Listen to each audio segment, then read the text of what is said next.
After the newest chapter of Jujutsu Kaisen, many Jujutsu Kaisen fans, especially Gojo Glazers, got mad that their deepest, darkest wish didn't come true.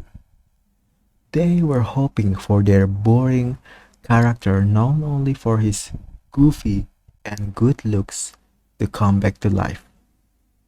But they should at least be grateful since he did come back, or at least his body. Many was unsatisfied and thought that this is bad writing. By writing all that stuff about North and South in the airport after Gojo's death. And my take on all of them salty Gojo fans is that they can't read. The true conclusion we can take from that chapter is that Gojo is satisfied with his fight with Sukuna. He did say that it was too bad that Sukuna didn't reveal all of his abilities when he was fighting Gojo.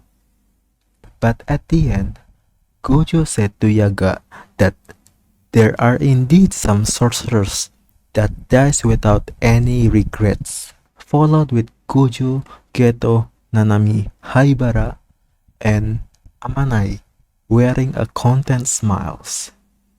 Even at the end of that afterlife scenes, Gojo said that he hopes that he wasn't dreaming. I also see some people get mad at Shoko for being nonchalant towards the plan where Yuta has to take over Gojo's body.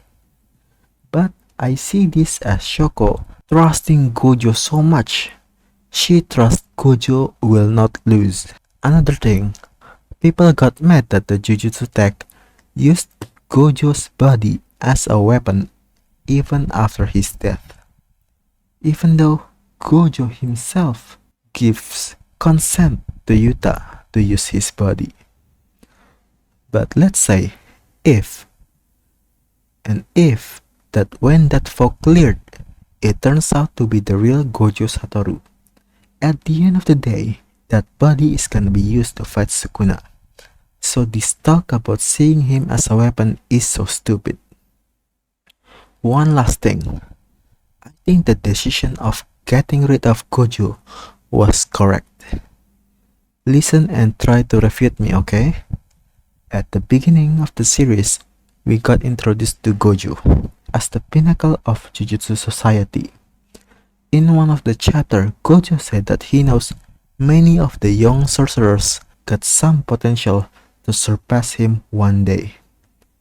And at the Shibuya incident, Gege decided to put him in a box so that the other character didn't have to rely Gojo all the time and grow stronger themselves. And in the Calling Game arc, we see all of it. Yuta, Yuji, Hakari, Maki, they all got the potential to surpass Gojo. And in the Shinjuku Showdown, Gojo dealt enough lasting damage to Sukuna to give the other characters chances to finish him. With his end in 236, I think it's Gege's way of saying it is time for the younglings to show their worth. And they did. If they bring back Gojo again just to clean up the mess that is Sukuna, wouldn't you think that will be the most boring conclusion in the new Genshonen?